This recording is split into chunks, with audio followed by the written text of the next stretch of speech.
Oh, it does not go off, it just turns on. Hey guys, welcome to the channel.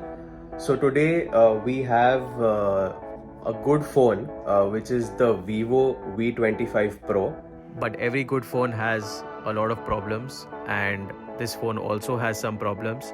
Before we get into the actual video, do subscribe to the channel, click the bell icon, and don't forget to like the video.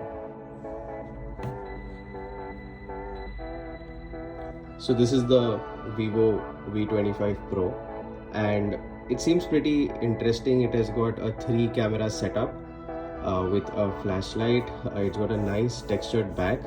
I'm not sure if you're able to pick it up, but it's a nice textured back in the under-screen fingerprint sensor. The whole phone is, I think, 6.5 inches. It's a 1080p Amoled LED display, so you have good viewing angles to it. It's pretty sharp, so you don't feel that you can see pixels, which is a good thing.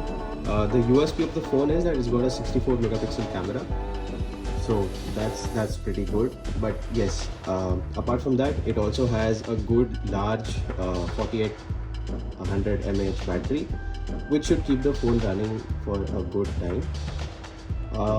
The main things which I would like to showcase in the video, and we should start with, is that we look at the cameras first. So the first thing is the camera part, then we look at the display, and we look at some app opening times, because it has got a MediaTek processor.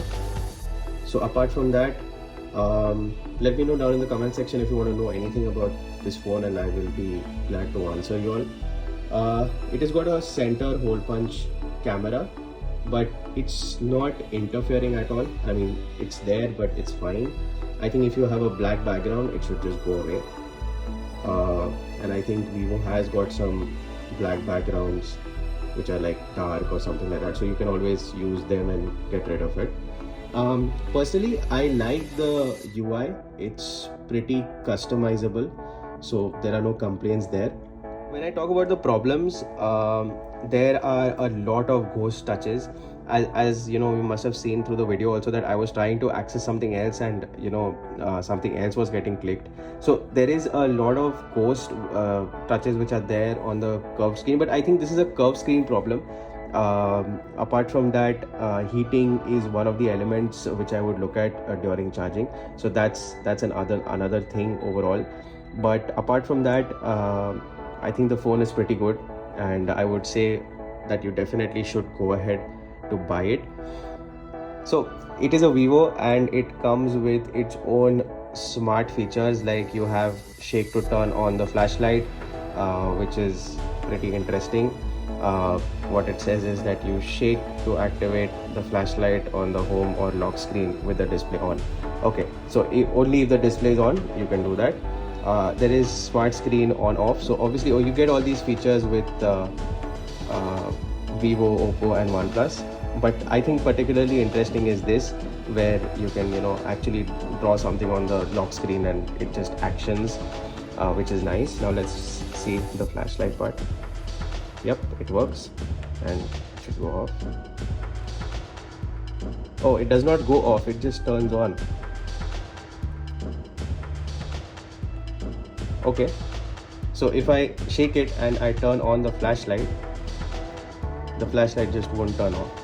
I have to manually go to the notification center and then turn off the. If I do this shake so the flashlight turns off, so shake to turn on the flashlight. But if I shake it back, it does not turn off. I have to manually go to the notification center and shut it off. So that's one of the small things which are there. While charging, it heats up, and that is what is the problem. But I think all fast chargers do heat up.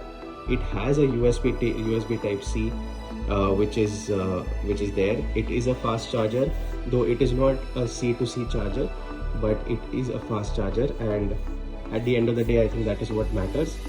Apart from that, let me know down in the comment section if you want to know anything more about this phone. I think we've covered more or less all of it. It says professional photography on the top, So yeah, let me know down in the comment section if you have any queries, and I'll love to answer them. And as usual, thanks for watching.